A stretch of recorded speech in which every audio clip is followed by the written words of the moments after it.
lahat. Sa araw na ito ay may panibago na naman tayong matututunan. Pero bago natin simulan ang ating diskusyon sa hapong ito, ay para mas maging masaya at mayroon tayong enerhiya lahat, ay magkakaroon muna tayo ng isang maikling aktibidad na tiyak akong pamilyar na ang karamihan sa atin. At ito ang tinatawag nating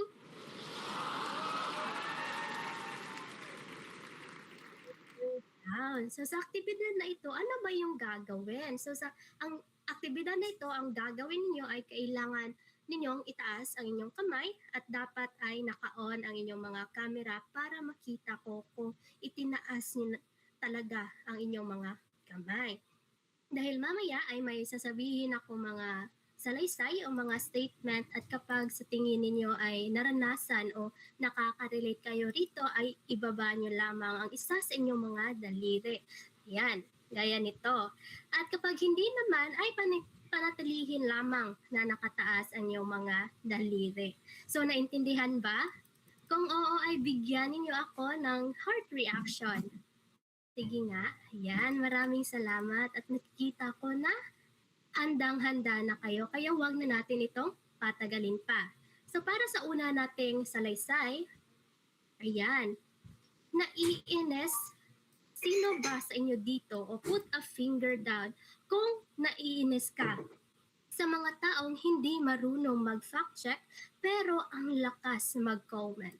Sige nga, sino sa inyo dito ang nakaranas nito? Okay, ayan. At para naman sa susunod nating salaysay. Ayan. Put a finger down kung nakipagbardagulan ka na online, lalo na sa mga taong iba ang pananaw o opinyon. Sige nga. Okay. At para naman sa pangatlong salaysay o statement, put a finger down kung pinapahalagahan mo ang ating kasaysayan. Alright. Sino sa inyo dito ang nagpapahalaga talaga sa ating kasaysayan? Okay, para naman sa susunod na salaysay, put a finger down kung pinapahalagahan mo ang kalayaan natin ngayon. Pinapahalagahan niyo ba ang ating kalayaan? At para naman sa panghuling salaysay, okay, put a finger down kung may alam ka tungkol sa EDSA People Power Revolution. At dyan nagtatapos ang ating aktibidad at naway nasiyahan kayo sa ating ginawa.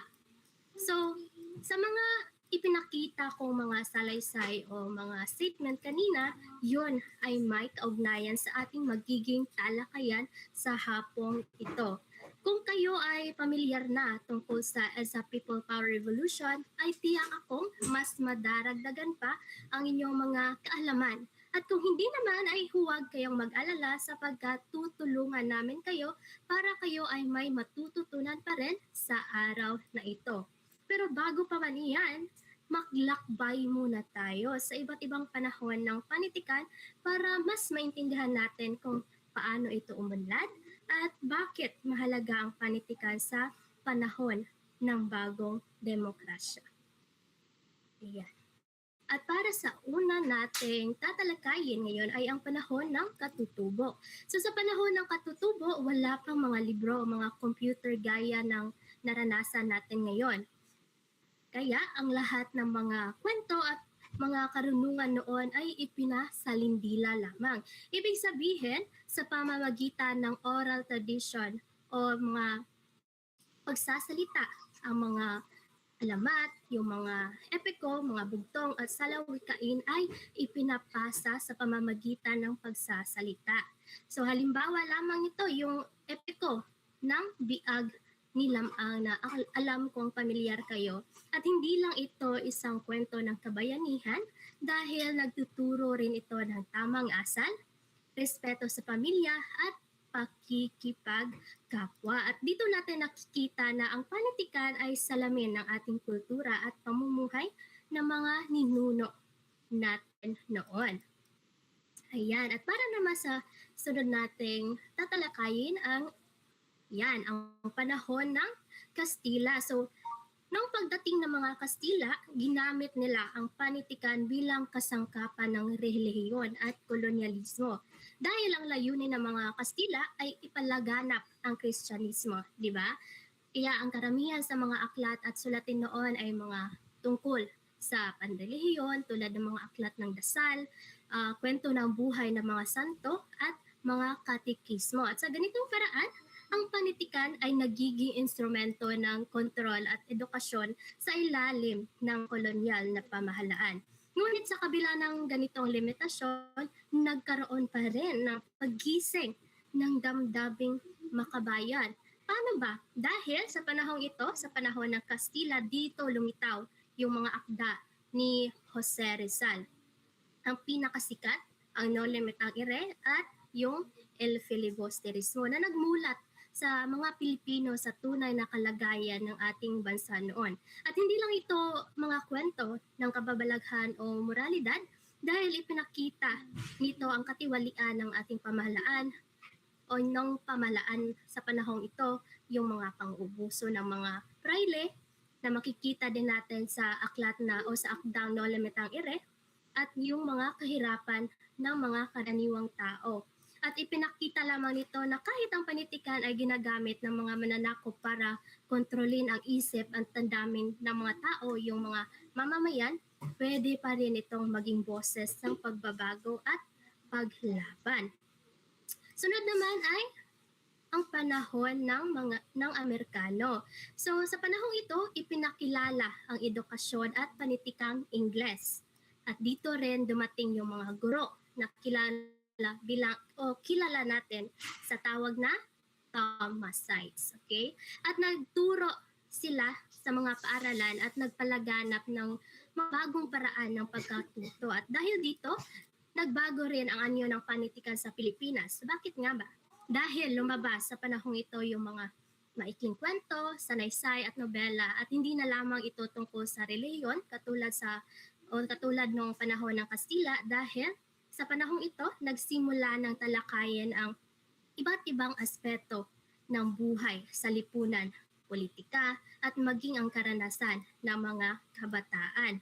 At ang isa sa pinaka-interesting sa panahong ito ay nabigyan tayo ng mas modernong pananaw at ideya. At halimbawa lamang ay ang mga akda noon na nagsimula ng magtanong sa mga issue ng hustisya, mga karapatang pantao at ang mga papel ng tao sa lipunan. At ngayon naman ay ang panahon ng Hapon. So, noong panahon ng Hapon ay bumalik ang paggamit ng wikang Filipino. Bakit?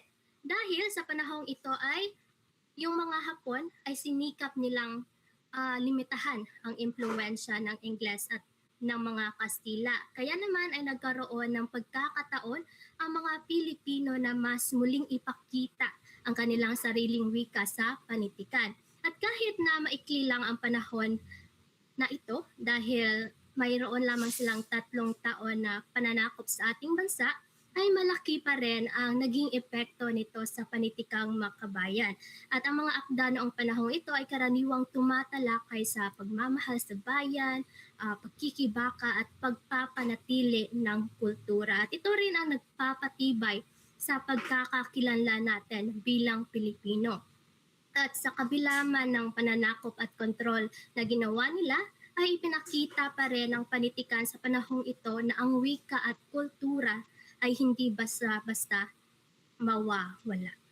At ngayon ay dadako naman tayo sa ang panahon ng bagong demokrasya. So sa madaling salita,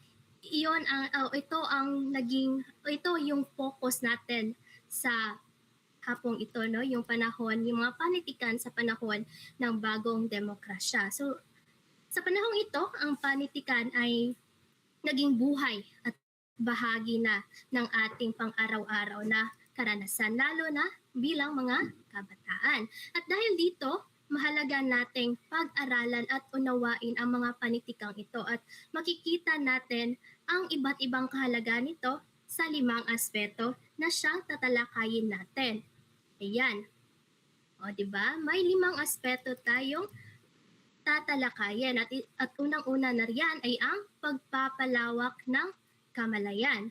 So sa panahong ito, sa panahon ng bagong demokrasya, ay natuto tayo sa mga karanasan, mga pananaw at isyong panlipunan ng mga nakaraang henerasyon. Halimbawa, kapag nagbabasa tayo ng mga tula, mga kwento o sanaysay, ay naintindihan natin yung mga sakripisyo at yung mga hamon na dinaanan ng mga Pilipino noon o yung mga katutubo natin. At hindi lang ito basta impormasyon na nagbibigay karunungan at kaalaman sa atin, ngunit ito rin ay nagtuturo sa atin kung paano maging mas mulat sa ating lipunan at mas maunawaan ang ating kasalukuyang kalagayan.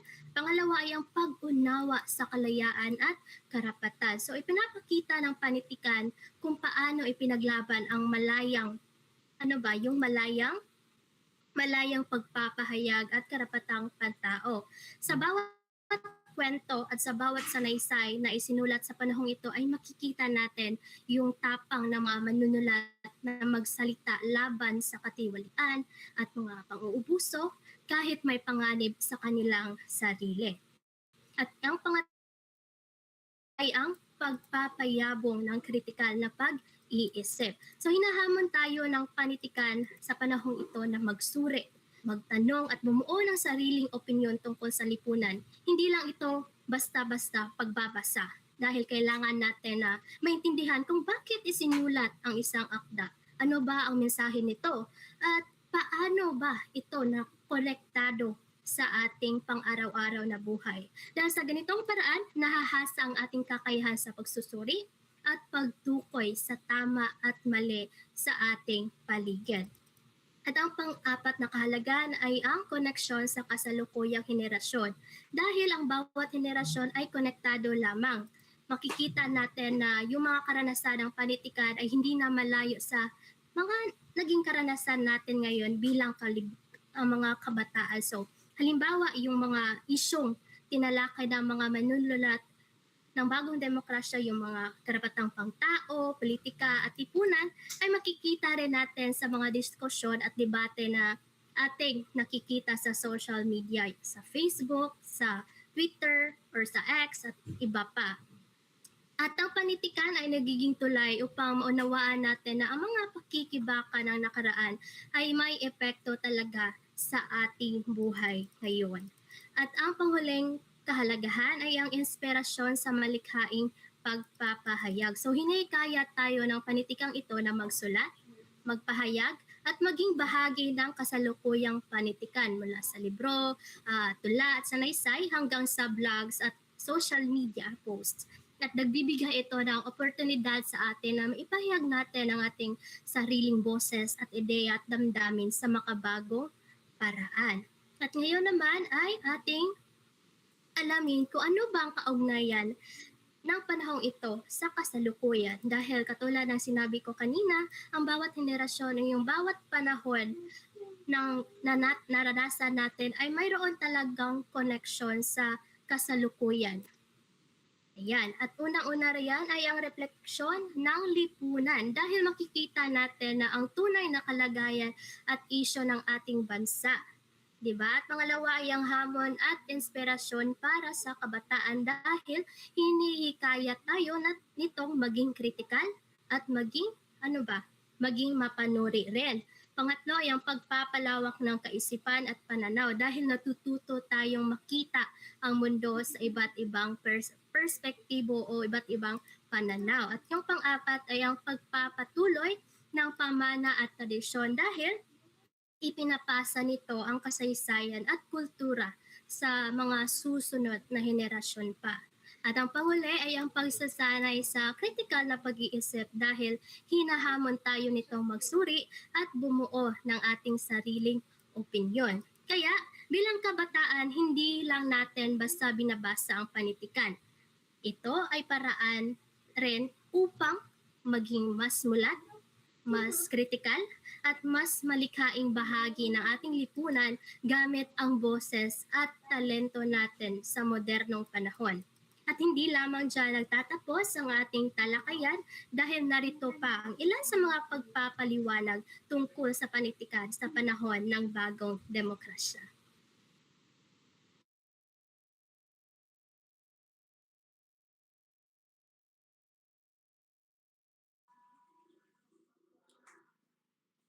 Maraming salamat, Binibining Angelica. Pakilipat. Ngayon, pag-usapan naman natin ang kaligirang pangkasaysayan, ang EDSA People Power. Upang lubos nating maunawaan ang kahalagahan ng EDSA, balikan natin ang mismong mga araw na nagbago sa ating kasaysayan. Pakilipat. Ang mga araw mula Pebrero 21 hanggang 25, taong 1986 ay naging makasaysayang yugto sa kasaysayan ng Pilipinas. Sa panahong ito, milyon-milyong Pilipino ang nagtipon sa kahabaan ng Epifanio de los Santos Avenue o EDSA upang ipahayag ang kanilang matinding pagtutol sa pamahalaan ni Ferdinand E. Marcos. Ang kilos protesta ay nagsimula matapos ang kontrobersyal na snap election at ang pagkalas ng ilang matataas na opisyal ng militar sa administrasyon. Sa kabila ng banta ng karahasan, nanatiling mapayapa ang mga nagpoprotesta. Nagdala sila ng rosaryo, kandila, pagkain, tubig at bulaklak bilang simbolo ng kanilang pananalig at paninindigan. May mga madre at pari na nagdasal sa harap ng mga tangke at may mga sibilyan na nag-alok ng pagkain sa mga sundalo. Sa halip na dahas, dasal at pagkakaisa ang naging sandata ng taong bayan. Dahil dito, kinilala ang EDSA bilang isang bloodless revolution o rebolusyong nagtagumpay nang hindi dumaraan sa malawakang pagdanak ng dugo. Ngunit, higit pa sa isang simpleng protesta, may mas malalim na diwa ang nagbigay lakas sa mga Pilipino. Ano nga ba ang kapangyarihang iyon? Ang lakas ng EDSA ay hindi lamang makikita sa dami ng taong dumalo, kundi sa prinsipyong kanilang pinanghahawakan, ang people's power. Pakilipat. Ang people's power ay tumutukoy sa kapangyarihang nagmumula sa nagkakaisang mamamayan. Ipinapakita nito na ang tunay na lakas ng isang bansa ay hindi lamang nasa pamahalaan, militar o sa mga makapangyarihang pinuno, kundi nasa sambayanan mismo. Sa EDSA, malinaw na naipakita na ang sama-samang tinig at pagkilos ng ordinaryong tao, mga estudyante, manggagawa, relihiyoso, negosyante at maging mga sundalo ay kayang magdulot ng pagbabago sa sistema ng pamahalaan.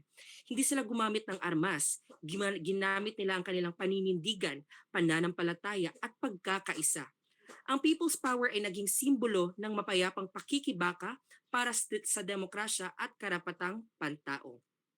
Ipinakita rin nito na kapag ang mamamayan ay mulat, may malasakit at nagkakaisa para sa kabutihan ng bansa, kaya nilang iwasto ang isang pamahalaang sa tingin nila ay hindi na makatarungan.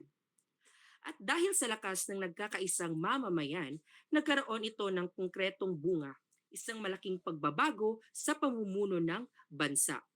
Ang sama-samang tinig ng bayan ay hindi na natiling panawagan lamang. Ito ay nagresulta ng isang makasasayang pangyayari. Pakilipat. Bunga ng lumalakas na kilos protesta at pagkawala ng suporta ng ilang bahagi ng militar, napilitan si Ferdinand Marcos na lisanin ang Malacanang noong Pebrero 25, taong 1986. Matapos manumpa para sa panibagong termino, lumipad siya kasama ang kanyang pamilya patungong Hawaii. Ang kanyang pag-alis ang nagmarka ng pagtatapos ng mahigit 20 taong pamumuno at ng diktadorya sa bansa. Sa parehong araw, nanumpa bilang Pangulo si Corazon Aquino na kinilalang leader ng oposisyon at simbolo ng laban para sa demokrasya. Ang pagpapatalsik kay Marcos ay hindi lamang pagbabago ng leader. Ito ay pagbawi ng kapangyarihan ng mamamayan at pagbabalik ng demokratikong pamamahala sa Pilipinas. Ang pangyayaring ito ay naging inspirasyon din sa iba pang bansa na magsagawa ng mapayapang revolusyon laban sa diktatura. Subalit, ang tagumpay na ito ay hindi dahil sa iisang tao lamang. Ito ay bunga ng pagkilos ng iba't ibang sektor ng lipunan. Sa likod ng tagumpay ng EDSA ay ang pambihirang pagkakaisa ng sambayanang Pilipino. Pakilipat. Isa sa pinakamahalagang aspeto ng EDSA People Power Revolution ay ang pambihirang pagkakaisa ng iba't ibang sektor ng lipunan. Hindi lamang ito laban ng mga politiko o ng oposisyon, ito ay naging laban ng buong sambayanan. Magkakatabi sa EDSA ang mga madre, pare, estudyante, manggagawa, negosyante, profesional at karaniwang mamamayan. May mga pamilyang nagdala ng kanilang mga anak upang ipakita ang suporta sa demokrasya. Ang mga sundalong kumalas sa administrasyon ay sinuportahan at pinotektahan ang mga sibilyan. Ipinakita ng EDSA na ang tunay na diwa ng bayanihan ang pagtutulungan para sa iisang layunin. Sa pamamagitan ng pagkakaisa, napagtagumpayan ng mga Pilipino ang isang makapangyarihang rehimen nang hindi kinakailangan gumamit ng dahas. Ang diwang ito ng pagkakaisa ang naging pundasyon ng pagbabalik ng demokrasya sa bansa. Ang EDSA People Power Revolution ay hindi lamang isang bahagi ng ating kasaysayan. Ito ay isang paalala. Paalala na ang tunay na kapangyarihan ng bansa ay nasa mamamayan. Paalala na ang pagkakaisa ay mas makapangyarihan kaysa dahas. At paalala na ang demokrasya ay hindi basta ibinibigay. Ito ay pinaglalaban at pinangangalagaan. Yun lamang para sa aking parte. Kayon, pakinggan naman natin ang susunod na maglalahad. Maraming salamat.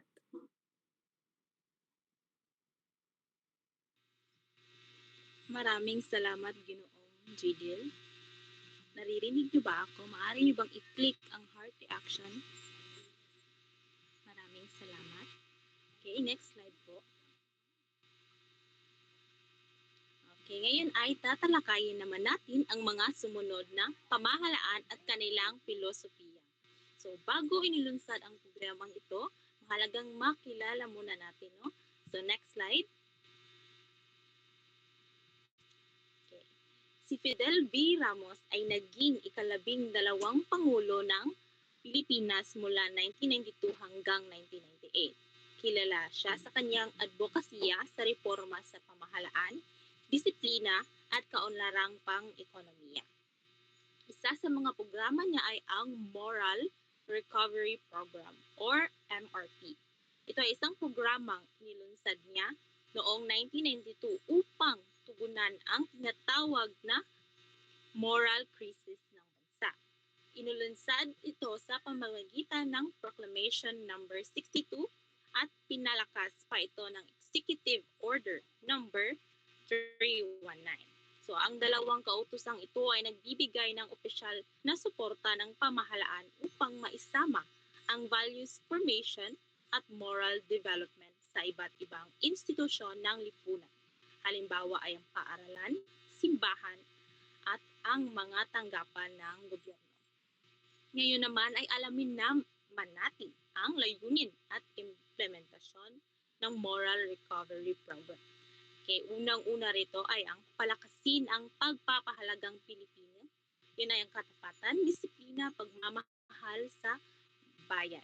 So ang layunin nito ay nakatuon sa pagpapaalala at pagpapatibay ng mga tradisyonal na pagpapahalagang Pilipino. Kalawa ay ang labanan ng korupsyon at kahirapan sa pamamagitan ng moral na pagbabago.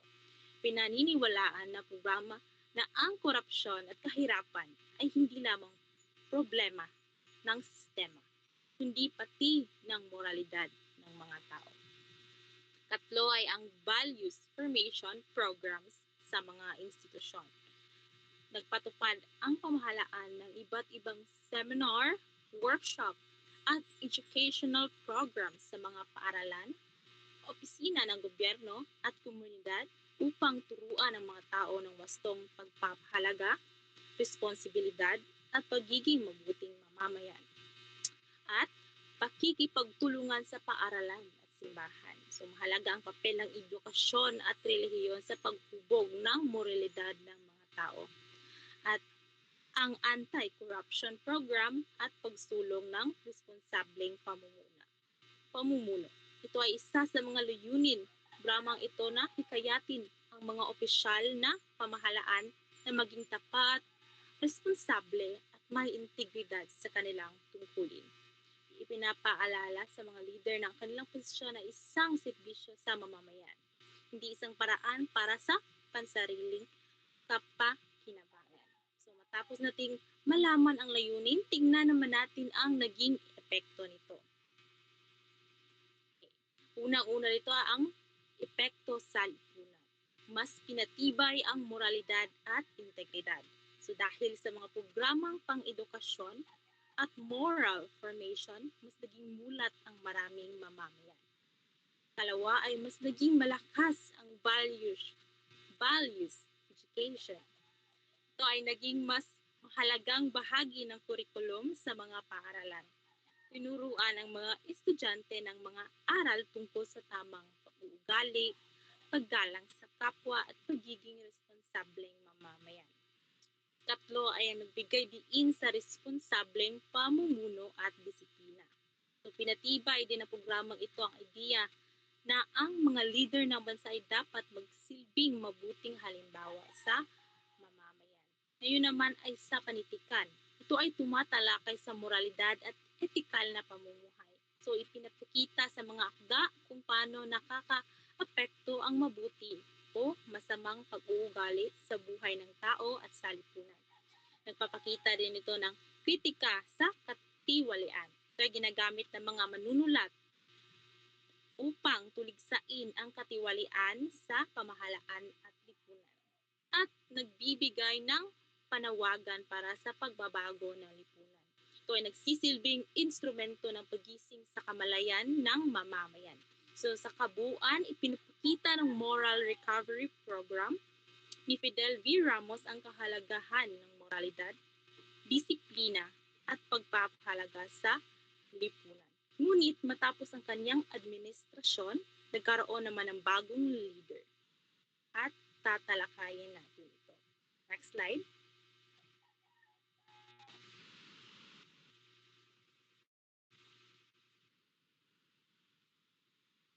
Okay, so irap para sa pangarap. Ano nga ba ito? Ang irap para sa pangarap ay ang tanyag na slogan sa kampanya ni dating Pangulong Joseph Estrada noong 1998 na naglalayong ituon ang pansin sa kalagayan ng mahihirap at tugunan ang kanilang mga pangangailangan. Si Joseph Estrada ang ika-13 o 13 Pangulo ng Pilipinas mula 1998 hanggang 2001. Kilala siya bilang leader na malapit sa masa. So ang slogan na irap para sa mahirap ay naging simbolo ng kanyang pangakong pagtuunan ng pansin ang mga suliranin ng mahihirap na sektor sa lipunan. Ngayon alamin natin ang mga layunin na ito, okay? Next slide. Okay, unang-una ay ang pagbawas ng kahirapan. So layunin ng programang ito na bawasan ang bilang ng mga Pilipinong nabubuhay sa kahirapan sa pamamagitan ng pagbibigay ng maraming oportunidad at tulong panlipunan. Ikalawa ay ang pagpapabuti ng serbisyong panlipunan. Kasama sa layunin ang pagpapabuti ng serbisyong pangkalusugan, edukasyon, pabahay at iba pang serbisyong pampubliko. Tatlo ay ang pagbibigay boses sa masa. So ninais ng administrasyon na pakinggan ang mga hinaing at pangangailangan ng karaniwang mamamayan. At pagtulong sa marginalized sectors, ito ay binibigyang pansin ang mga sektor ng lipunan na nakakaranas ng diskriminasyon o kakulangan sa oportunidad tulad ng mahihirap na manggagawa, magsasaka, mga nakatira sa urban poor communities. Gayunpaman sa kabila ng layunin na ito, naharap ang administrasyon ni Joseph Estrada sa isang malaking krisis ng pamahalaan. Okay, next slide. Okay, ito ay nahaharap sila sa krisis ng pamahalaan. Unang-una ay nahaharap sa mga akusasyon ng korupsyon at plunder. So noong taong 2000, naharap si Estrada sa isang mga paratang ng pagtanggap ng illegal na pera mula sa drafting at iba pang transaksyon.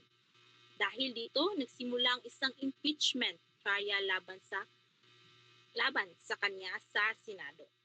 At kalawa, nagbisolta sa EDSA People Power Revolution 2 at pagtanggal sa kanya sa kapangyarihan. So dahil sa lumalaking krisis sa politika at malawakang protesta ng mamamayan, nagkaroon ng pangalawang People Revolution noong Enero 2001 na nagresulta sa kanyang pag-alis sa pwesto bilang Pangulo.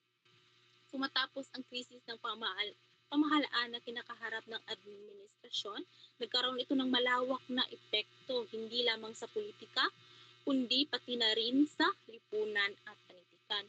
Ngayon ay alamin naman natin ang epekto sa lipunan at panitikan. Unang-una dito ay naging mas lantad ang isyu ng kahirapan, hindi pagkakapantay-pantay at katiwalian. So mas naging usapan ng mga mamamayan ang mga problemang panlipunan at mga epekto ng korupsyon sa bansa. Kalawa ay nagbibigay diin sa pangangailangan ng moralidad, disiplina at responsableng pamumuno. So naging mas mapanuri ang mga Pilipino sa pagpili ng leader at mas pinapahalagahan ang mabuting pamamahala. At sa panitikan naman, ito ay tumalakay sa buhay at pakikibaka ng mahirap, pati na rin sa katiwalian sa politika. So maraming akdang pampanitikan ang naglarawan sa kalagayan ng mga mahihirap at sa mga suliranin sa pamahalaan. At nagbigay ng panawagan para sa pagbabago at reforma sa lipunan. So ginamit ang panitikan upang hikayatin ang mga mamamayan na maghangad ng pagbabago. At lastly, naging boses ng mga sektor na madalas hindi naririnig, na nagmulat at naghikayat sa mamamayan na makilahok sa pagbabago. So naipahayag sa mga akdang karanasan ng mga manggagawa, magsasaka at iba pang sektor sa lipunan. So matapos ang krisis na epekto nito, umupo bilang Pangulo si, next slide. Okay, umupo bilang Pangulo si Gloria Macapagal Arroyo at ipinakilala niya ang isang bagong filosofiya ng pamamahala na tinawag na moral order or new moral order. So ano nga ba ito? Ang new moral order ay filosofiya ng pamamahala ng ating dating Pangulong Gloria Macapagal Arroyo. So, upang higit nating maunawaan ang konseptong ito, alamin naman natin ang mga pangunahing layunin ng New Moral Order sa pamamahala ni Gloria. No? So, layunin nito ay unang-una, ang pagpapatibay ng integridad sa pamahalaan. Kalawa ay ang pagpapalakas ng disiplina sa pamumuno. So layunin nito nga hikayatin ang mga leader na magsilbing mabuting halimbawa sa pagsunod sa batas at pagiging responsable sa tungkulin at pagpapaunlad ng ekonomiya. Isa sa pangunahing layunin ng administrasyon ang pagpapalakas ng ekonomiya ng bansa, paglikha ng trabaho at pagpapabuti ng kalagayan ng kabuhayan ng mga Pilipino. At pagpapatatag ng mga institusyon ng pamahalaan. So layunin ding gawing mas matatag at epektibo ang mga institusyon ng pamahalaan tulad ng lehislatura at mga ahensya ng gobyerno upang mas maayos na maitupad ang batas at programa. So sa panahon ding ito, mabilis na umunlad ang teknolohiya. So lumaganap ang paggamit ng mga communication na nagpadali sa pagkuha at pagpapalaganap ng cellphones at digital communication. And globalization. Okay, globalization. Ito ay tutukoy sa mas malawak na ugnayan ng mga bansa sa larangan ng ekonomiya, kultura, teknolohiya at komunikasyon. So sa panahong ito, mas naging bukas ang Pilipinas sa pakikipagkalakalan at pakikipag-ugnayan sa ibang bansa. At mass media at internet. So malaki ang papel ng mass media at internet sa pagpapalaganap ng impormasyon. Naging mas mabilis ang pagkalat ng balita at opinyon ng mga mamayan sa pamamagitan ng telebisyon, radyo, payagan at online platform. So ano nga ba mga epekto nito sa panitikan? Next slide. Okay? So mas naging political, critical at bukas sa iba't ibang perspektibo. So sa panahong ito, ang panitikan ay naging mas mapanuri at mas malaya sa pagpapahayag ng mga idea tungkol sa politika at lipunan. At tumatalakay din ito sa globalisasyon, migration ng Pilipino, modernasyong identidad, at epekto ng teknolohiya. So dahil sa mga pagbabagong nagaganap sa lipunan, maraming akdang pampanitikan ang tumalakay sa karanasang Pilipinong nagtatrabaho sa ibang bansa, kanang mga OFW, at sa pagbabago ng kultura dahil sa globalisasyon. At panitikan bilang salamin ng lipunan, kritika sa pamahalaan at instrumento ng pagbabago. Ito ay sa pamamagitan ng panitikan na ipapakita ang tunay na kalagayan ng ating lipunan. So nagiging paraan din ito upang mahipahayag ang Kristyanismo sa pamahalaan at upang hikayatin ang mamamayan na maging mas mulat sa isyu ng lipunan. So dahil sa pagbabagong ito sa lipunan at teknolohiya, hindi rin maiwasang maapektuhan ang mundo ng panitikan. So next slide. So alamin natin kung ano ba ang epekto ng pamahalaan sa lipunan at panitikan. So ipinapakita ng panitikan ang kalagayan ng lipunan. So unang-una ay ang panitikan bilang karanasan sa mamamayan sa ilalim ng pamahalaan. So dito makikita ang suliranin katulad ng kahirapan, korupsyon, pagbabago sa politika at pagkikibaka ng ordinaryong tao. Unang-una rito ay next slide. Okay, so unang-una ay panitikan bilang kritika sa pamahalaan. So ang panitikan ay nagsisilbi ring paraan upang kritikal na suriin ang pamahalaan at mga patakaran nito. So sa pamamagitan ng akdang pampanitikan na ipapahayag ng mga manunulat ang una, reklamo at opinyon sa mga mali o hindi makatarungang aspeto ng pamahalaan. So sa ganitong paraan, mas nagiging instrumento ang panitikan upang ilantad ang mga suliranin sa lipunan at hikayatin ang pamahalaan na gumawa ng mga hakbang upang maitama ang mga pagkukulang ito. At ang ikalawa ay ang next slide.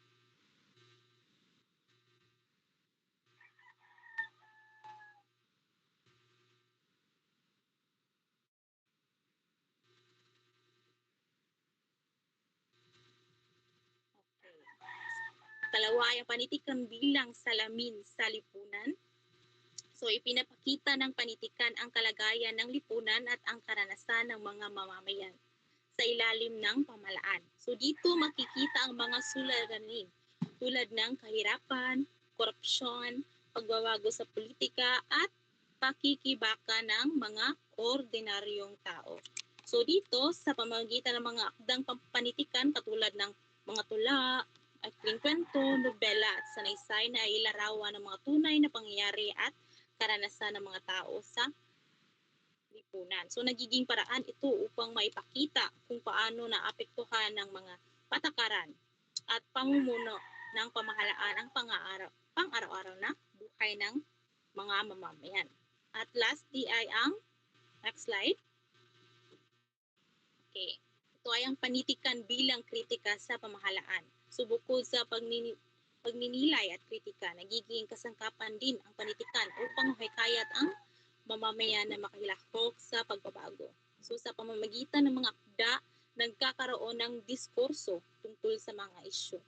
Lumalakas ang pakikilahok sa komunidad at naipapakita ang kahalagahan ng responsableng pamumuno at pagkakaisa ng lipunan. So sa ganitong paraan, ang panitikan ay hindi lamang isang anyo ng sining, kundi isa ring makapangyarihang paraan ng pagpapahayag ng ideya, damdamin, hangarin ng mamamayan para sa pagbabago at pag-unlad ng lipunan. Ngayon naman ay tatawagin ko si Binibini upang magtalakay.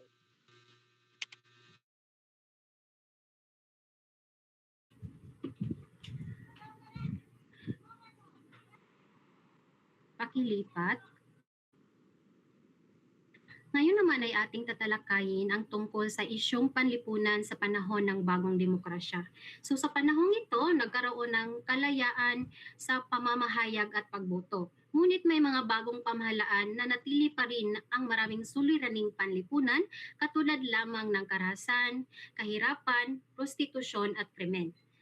Ngunit simulan natin sa unang suliraning panlipunan, ang karahasan.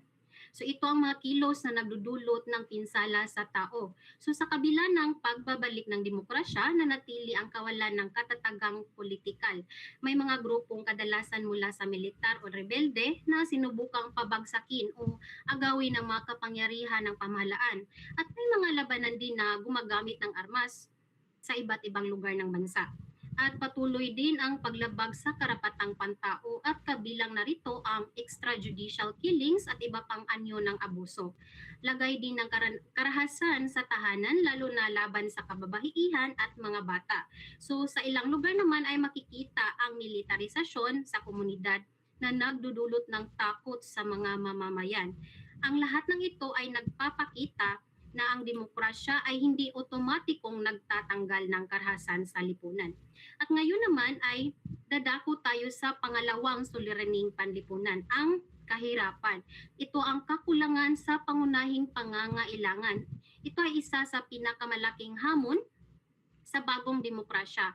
Ito ang mataas dahil sa mataas na kawalan ng trabaho na nagdudulot ng kahirapan sa maraming pamilya.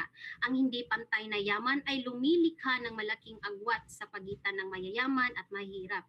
At dahil dito, lumalaki ang maralitang lungsod at marami ang tumatanggap ng mababang sahod na hindi sapat pa din para sa kanilang pangangailangan at dahil sa limitadong oportunidad at napipilitan din ang mga tao na mangibang bansa upang masuportahan ang pamilya at ito pa rin ay laganap kahit sa kasalukuyan.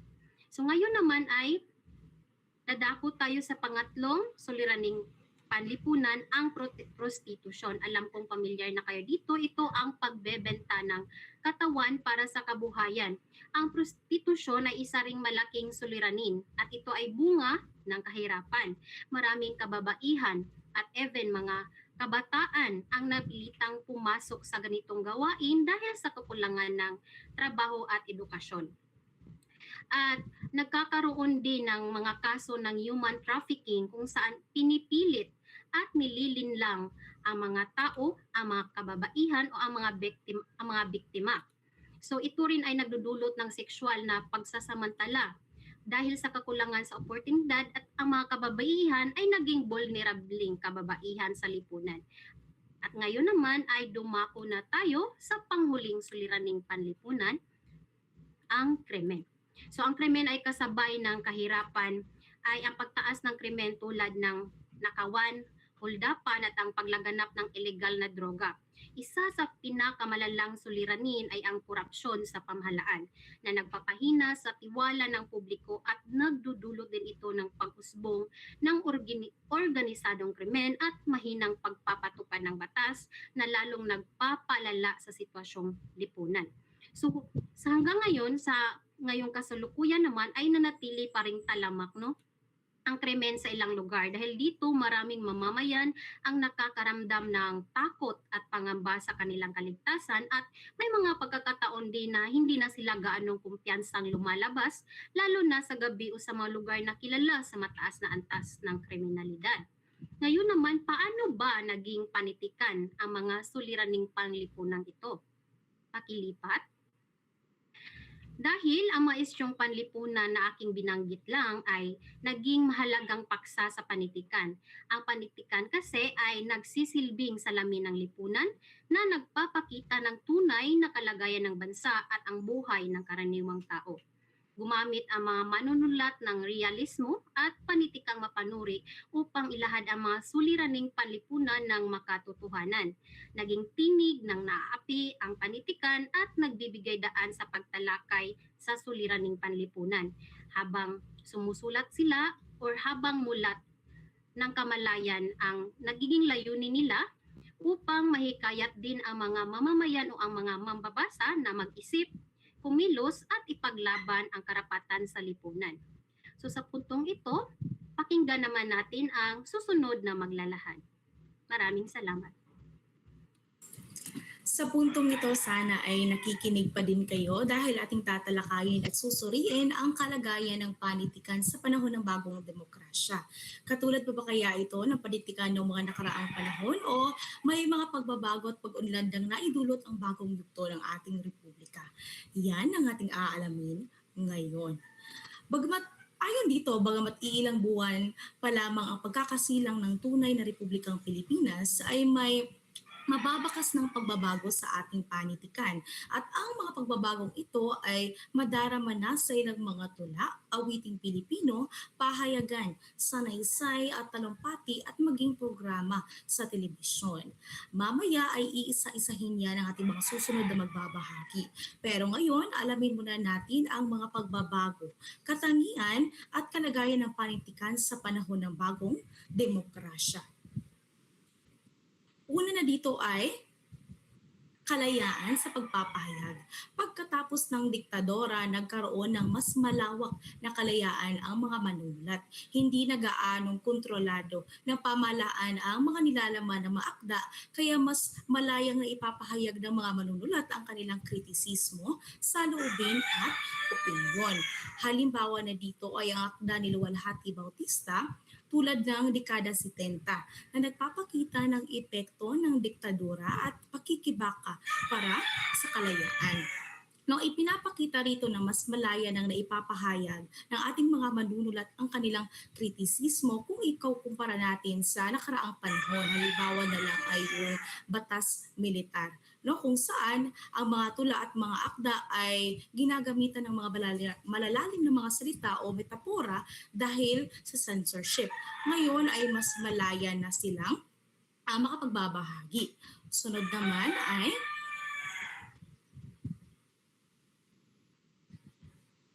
ang panitikan ay mas naging makabayan at makamasa. Maraming mga akda ang tumatalakay na sa karapatang pantao, kahirapan, korupsyon sa pamahalaan, isyu ng mga manggagawa at magsasaka, at maging katarungang panlipunan. Halimbawa na dito ay ang akda ni Ricky Lee na naglalarawan na mabuhay ng karaniwang Pilipino. Sa panahong ito, ang layunin ng ating panitikan ang gisingin ng kamalayan ng mga mamamayan at hikayatin silang makilahok sa panibagong lipunan. Sunod naman ay ang paggamit ng iba't ibang media. Okay. Hindi na lamang sa libro at pahayagan makikita ang panitikan. Lumawak na rin ito sa telebisyon, sa radyo, sa pelikula, at maging sa spoken word at performance poetry. Halimbawa na dito ay ang mga makabayang pelikula at dokumentaryo na tumatalakay sa kasaysayan at kasalukuyang isyu. Dahil dito, mas mabilis na at mas malawak nang naipapahayag ang mga kwento, opinyon at damdamin ng mga manunulat at mas marami na ring tao yung mga naaabot at nahihikayat na magbahagi sa panitikan. Sunod naman ay ang pag-usbong ng panitikang rehiyonal. Mas nabigyang pansinin ang mga akdang nakasulat sa iba't ibang wikang rehiyonal tulad ng Cebuano, Ilocano at Hiligaynon. Ito ay napakahalaga o importante dahil sa pamamagitan nito, mas napapayaman natin ang ating kultura at pagkakakinlanlan ng bawat rehiyon at nabibigyan din ng boses ang mas maraming manunulat at komunidad sa ating bansa. Panghuli ay ang realistiko at kritikal na nilalaman. Mas naging direkta at makatotohanan ang estilo ng pagsulat.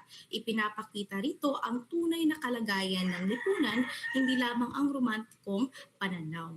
Ang panitikan ay mas naging realistiko at kritikal dahil mas namumulat na ang mga manunulat at mambabasa sa suliranin ng ating lipunan tulad ng kahirapan, korupsyon at hindi pagka-pantay-pantay.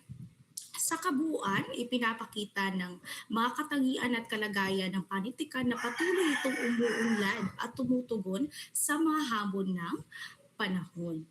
Kaugnay naman ito, mahalagang talakayin natin ang pagpapatuloy ng Carlos Memorial Palanca Awards for Literature bilang isa sa mga institusyong sumusuporta at nagbibigay parangal sa mahuhusay na manunulat ng mga Pilipino. Ngayon, ano ba ang Carlos Palanca Memorial Awards? Ang Carlos Palanca Memorial Awards for Literature ay prestigyosong literary award sa Pilipinas. Itinatag ito noong 1950 upang parangalan ang memorya ni Carlos Palanca Sr. at itaguyod ang edukasyon at kultura sa bansa. Ngunit ano nga ba ang layunin ng Carlos Palanca Memorial Awards for Literature?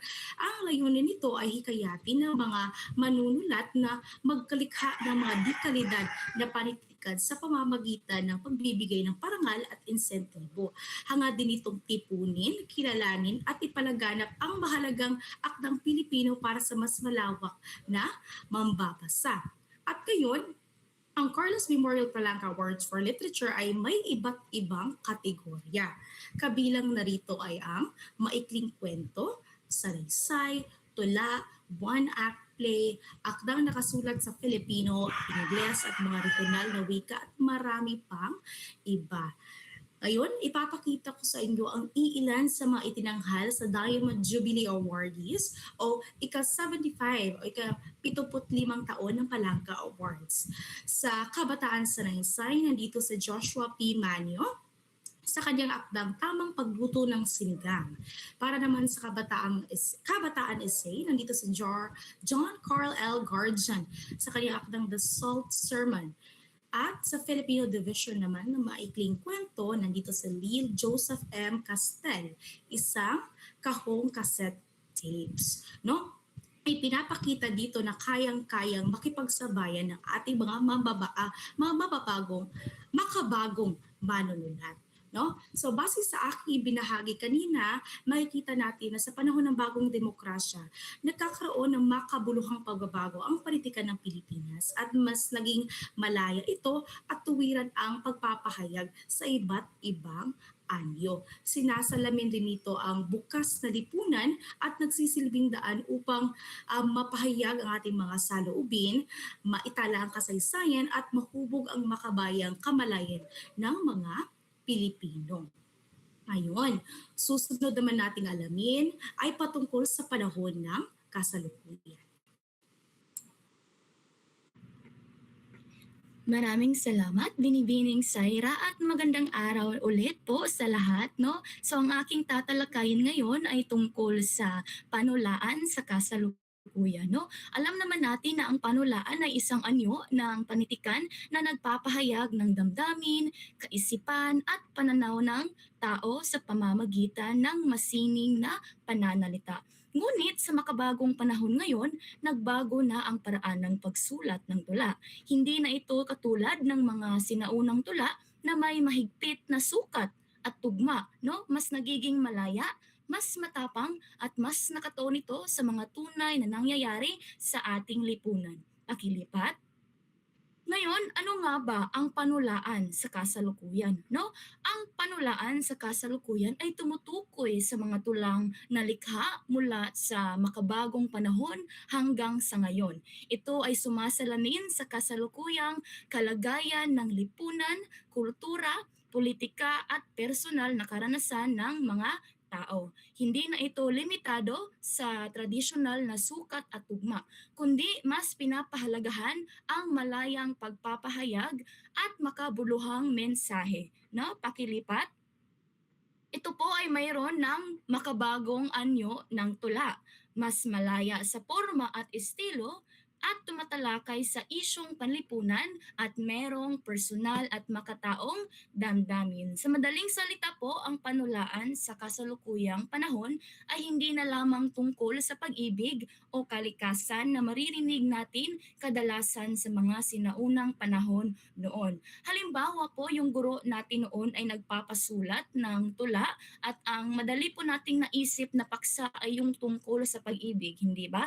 Yung pag-ibig sa pamilya, pamilya, sa mga kaibigan, at kahit sa ating mga jowa, no? Ngunit ngayon, ang makabagong tula ay mas naging malawak ang mga anyo at paksa nito, no? Tinatalakay na nito ang mga kahirapan, yung diskriminasyon at karapatang pantao, yung korupsyon at yung mental health, no, na laging napapanahon ngayon. At iba pang isyong napapanahon, okay? So makikita rin ang impluwensya ng social media kung saan maraming makata ang nagpapahayag ng kanilang likha sa digital platforms na maaari nila ang kanilang mga personal na damdamin sa pamamagitan ng pagsulat ng tula. Ngayon, pakilipat, dumako naman tayo sa mga katangian ng tula sa panahong ito.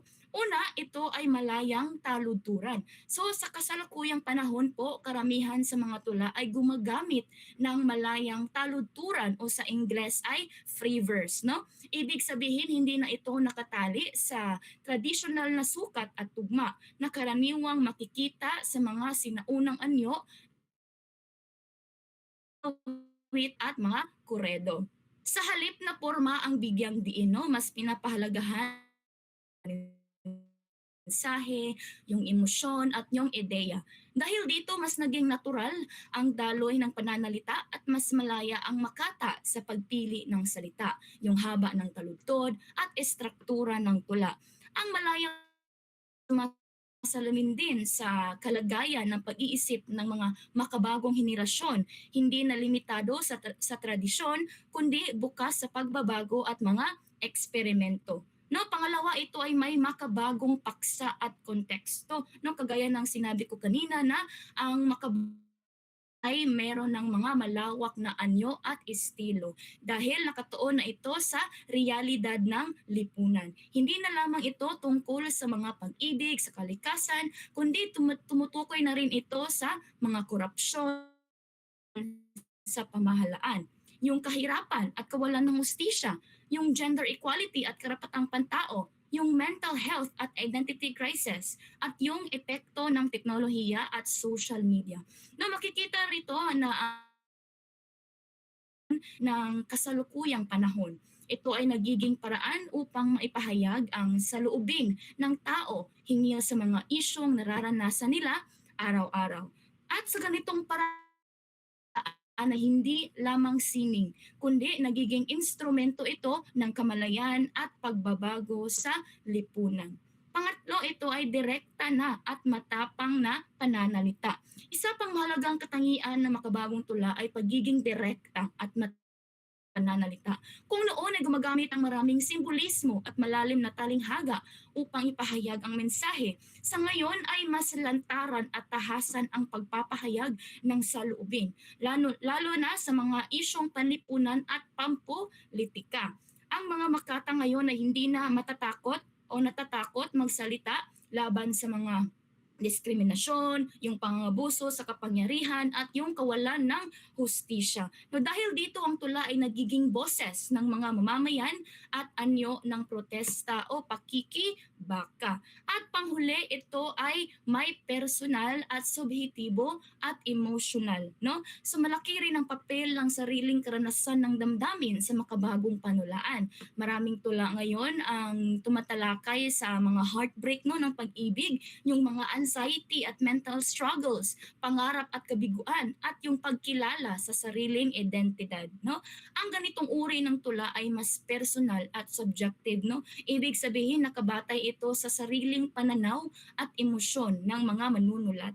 Dahil dito mas nakaka-relate din ang mga mambabasa, lalo na ang kabataan sapagkat nakikita nila ang kanilang sarili sa mga salita ng mga manunulat. Ang panulaan ay naging daan rin ng self-expression at emotional release po. No? As next slide, meron akong halimbawa nito. Okay, isa itong tula na pinamagatang sa gitna ng ingay na isinulat ng isang random po ng tao sa internet, no? Masasabi natin na ang tulang ito ay isang halimbawa ng panulaan sa kasalukuyan dahil pinapakita nito ang iba't ibang katangian ng makabagong tula, no? Una, mapapansin ninyo na wala itong sukat at tugma. Hindi pare-pareho ang haba ng mga linya at hindi rin nagtatapos sa mga magkakatugmang salita, no? Ipinapakita nito na ang makabagong tula ay mas malaya sa forma. Pangalawa ay may paksang ipinapahayag na ang tungkol ay sa mga problemang nararanasan natin ngayon, no? Tulad ng mababang sahod, yung mahabang pila, yung sirang kalsada at mga pangakong hindi natutupad. Ito ay mga isyong panlipunan na tunay na nangyayari sa ating bansa. Pangatlo, makikita rin sa tula na direkta nitong ipinapahayag ang mga problema sa lipunan. Halimbawa, binanggit niya ang pangakong hindi tinutupad at ang patuloy na problema sa komunidad, no? Sa madaling salita, hindi ito paligoy-ligoy at malinaw nitong ipinapakita ang hinaing ng mga tao. At panghuli, makikita sa tula ang personal na damdamin ng nagsasalita. No, ikinuwento niya ang pagod ng kanyang mga magulang at ang kanyang sariling nararamdaman bilang isang estudyante. No, dahil dito naging emotional at mas madaling maintindihan ang mensahe ng tula. Pakilipat po, bukod sa mga katangian ay meron din tayong mga mahalagang maunawaan tungkol sa mga mensahe o layunin, no, sa mga tula ngayon. Una ay yung ito ay may tuwirang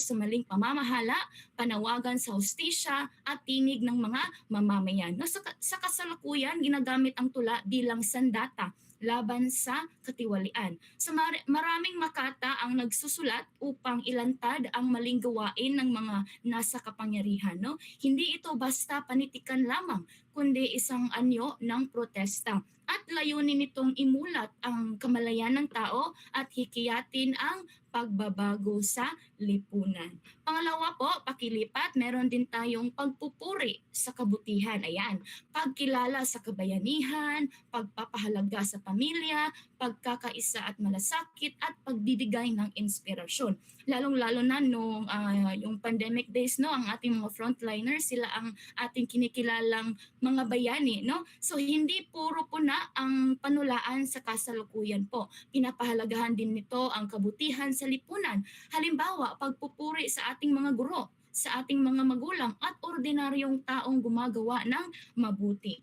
So sa pamamagitan po ng tula na ipapakita ang yung pag-asa at inspirasyon sa gitna ng mga pagsubok, no? At yung panghuli ay pakilipat, merong mga malayang pagpapahayag ng damdamin, no? May kalayaan sa estilo, paggamit ng Taglish o makabagong salita, yung pagpapahayag ng identidad at paglalabas ng ating mga saloobin. So isa sa pinakamahalagang katangian ng panulaan ngayon ay ang kalayaan. So maaaring gumamit ng modernong salita, yung mga balbal, yung mga kombinasyon ng Tagalog at English na tinatawag nating Taglish, no? Maaari ring talakayin ang personal na identidad, yung mental health at mga isyong dati ay hindi na pag-usapan, no? Dahil dito mas nakaka-relate ang mga kabataan sa makabagong tula. Ngayon, sa ating napag-aralan, no, ano kaya ang mga kahalagahan ng panulaan sa kasalukuyan, no? Next slide, pakilipat. Ang panulaan ay mahalaga sa kasalukuyan dahil ito po ay nagsisilbing paraan ng pagpapahayag ng damdamin, ng ating kaisipan at pananaw ng tao tungkol sa mga nangyayari sa lipunan. Sa pamamagitan po ng tula na ipakita natin, lalong-lalo na sa mga manunulat, ang kanilang mga problema, yung mga karanasan at realidad ng buhay nila. Mahalaga rin ang panulaan dahil ito ay nagpapalawak ng mga kaalaman ng mga mambabasa tungkol sa mga isyong panlipunan tulad ng kahirapan, katiwalian at kawalan ng hustisya. At bukod dito, ang panulaan ay nagbibigay din ng inspirasyon at pag-asa. Sa gitna ng mga pagsubok sa buhay, ang mga tula ay maaring magbigay lakas ng loob, no? Yung pag-unawa at pag-asa ng mga mambabasa. At bilang mga mag-aaral po, mahalaga talaga na pahalagahan natin ang panulaan dahil ito ay tumutulong sa atin na mas maunawaan ang ating sarili, ang ating kapwa at ang lipunang ating ginagalawan. At yun lamang po ang talakayan sa aking parte. Maraming salamat sa inyong pagkikinig.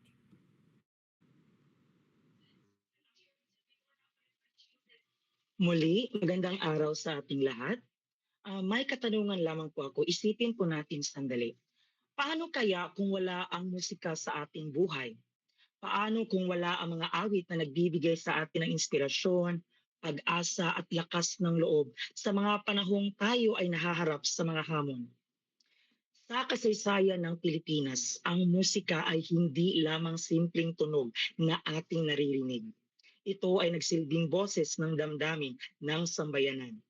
Sa panahon ng pakikibaka, protesta at pagbabago sa lipunan, ang mga awitin ay naging sandigan ng mga Pilipino upang ipahayag ang kanilang damdamin at ipaglaban ang kanilang karapatan at pagmamahal sa bayan.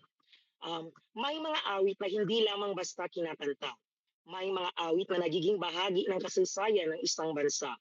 Ang mga ito ay nagsisilbing salamin ng damdamin, adhikain at karanasan ng mga mamamayan sa isang partikular na panahon. Sa ating talakayan ngayon, mauunawaan natin kung paano naging mahalagang bahagi ng panitikang Pilipino ang ilang makabayang awitin tulad ng Magkaisa, Handog ng Pilipino sa Mundo at Bayan Ko. Ang mga awiting ito ay hindi lamang mga kantang napapakinggan, kundi mga akdang nagpapahayag ng pagkakaisa, kalayaan, at damdaming makabayan ng sambayanang Pilipino. Pakilipat. Bakit itinuturing na bahagi ng panitikan ang awiting Pilipino?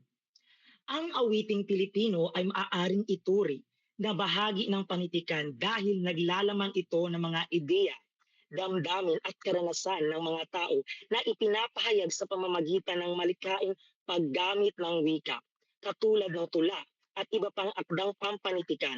Ang mga liriko ng awitin ay may mensahe, simbolismo at emosyon na sumasalamin sa kultura at lipunan.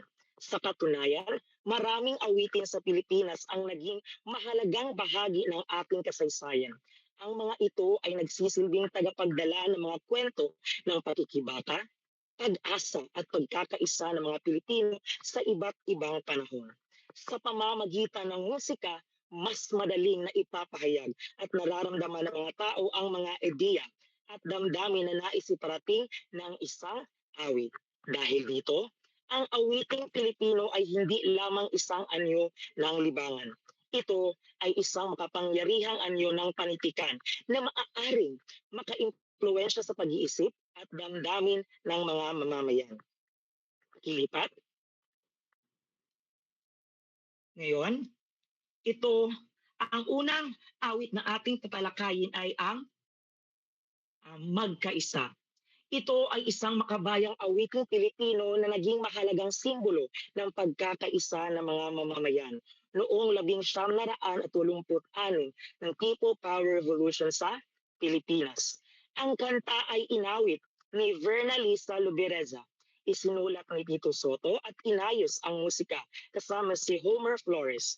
Inilabas ito noong 1986 at mabilis na sumikat bilang isa sa mga awiting kumakatawan sa damdamin ng sambayanang Pilipino matapos ang mapayapang pag-aalsa laban sa diktadorya. Ang awit ay naisulat ni Tito Soto sa loob lamang ng 3 araw kasama ang arranger na si Homer Flores at producer na si Ernie de la Peña.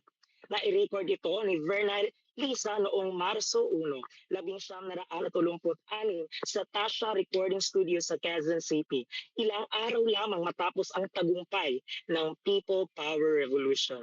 At nang mailabas ito, mabilis itong pinatugtog sa radyo at telebisyon at naging isa sa mga pangunahing awitin na naglalarawan ng pag-asa at pagkakaisa ng mga Pilipino matapos ang diktadorya.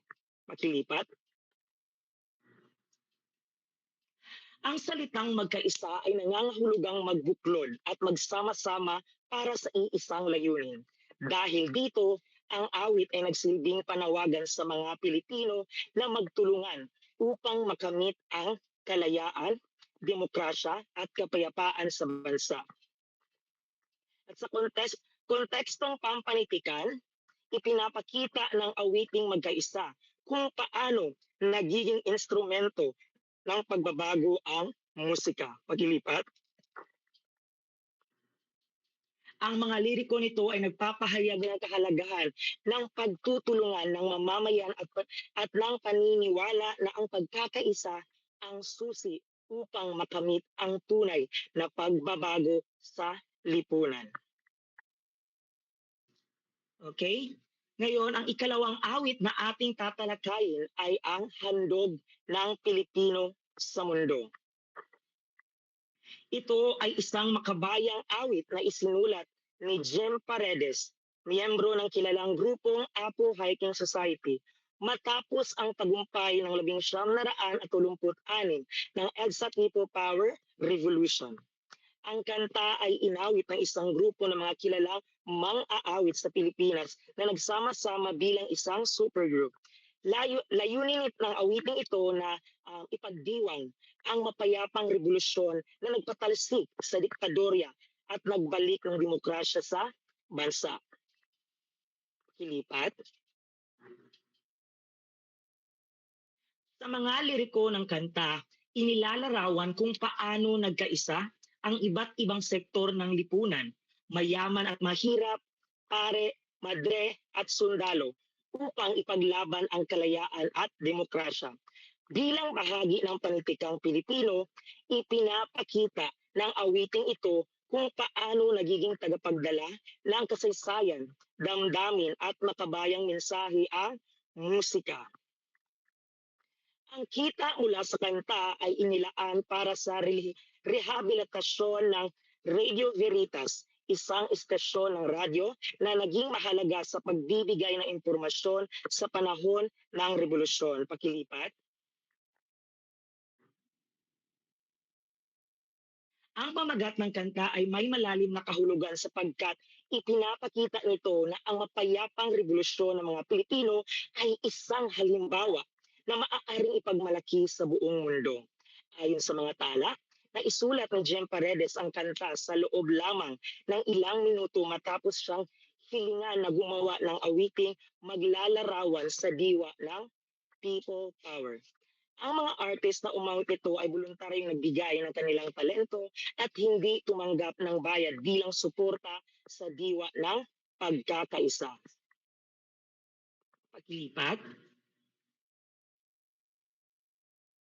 Ngayon naman, ang katlong awit na ating tatalakayin ay ang Bayan Ko.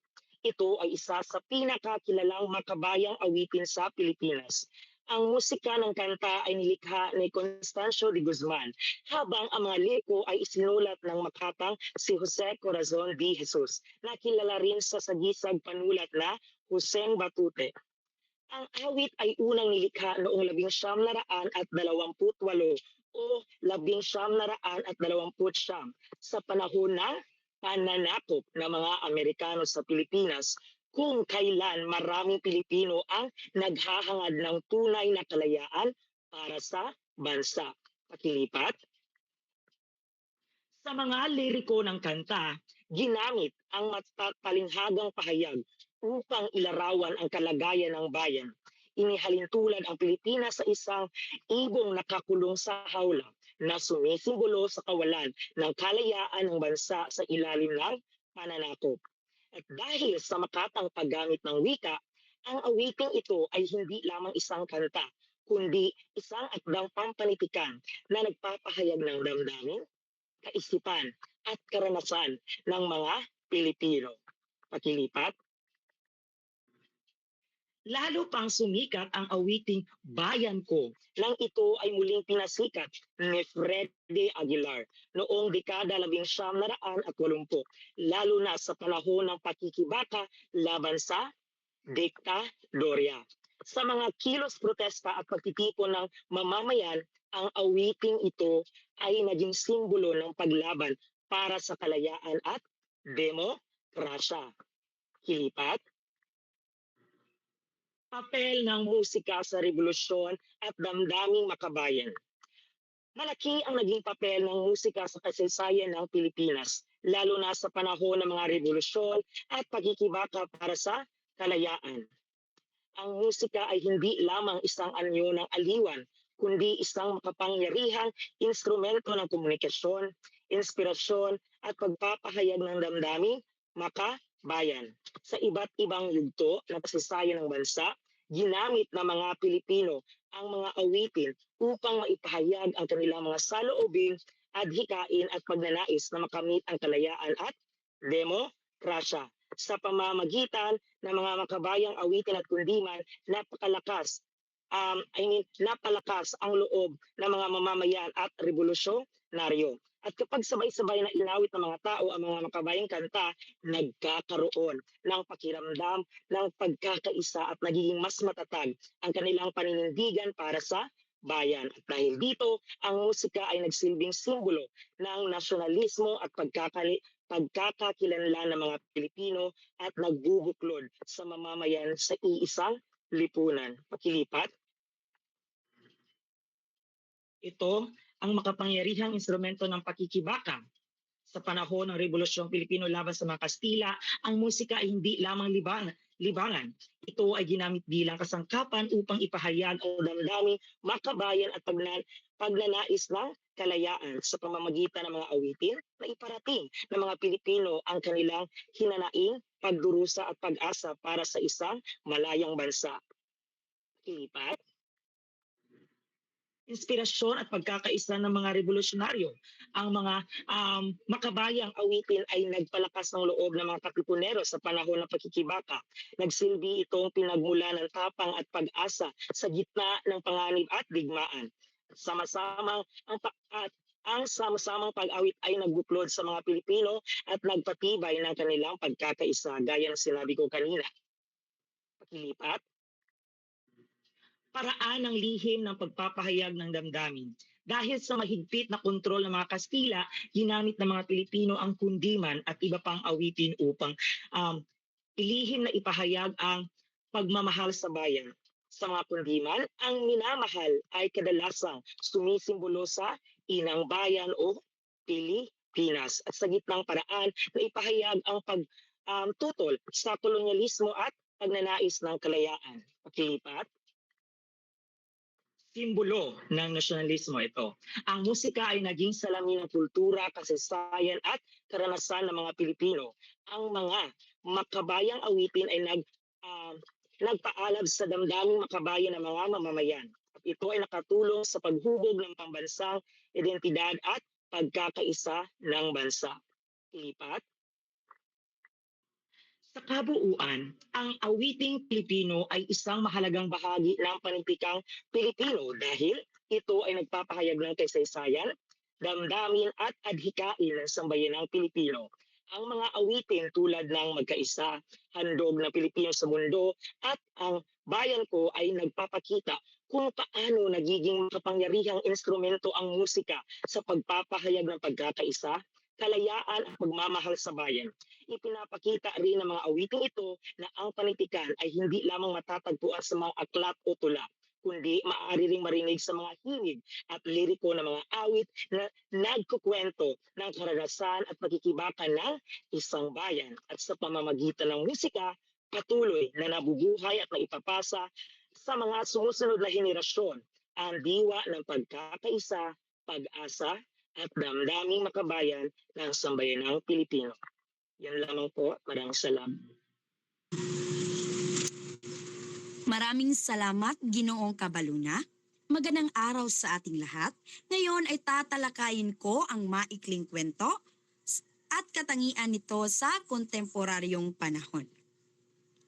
Ang katangian ng maikling kwento ngayon ay ito ay dala o buhat sa nakagawiang pagsulat ng mga manunulat noong panahon ng Hapon o Japanese Occupation of the Philippines. Noong panahong iyon, ipinagbabawal ang paggamit ng ang wikang Ingles at itinaguyod ang paggamit ng sariling wika. Dahil dito, mas napaunlad ang panitikang Pilipino. Maraming manunulat ang nagsikap na makalikha ng mga akdang tunay na sumasalamin sa karanasan at damdamin ng mga Pilipino.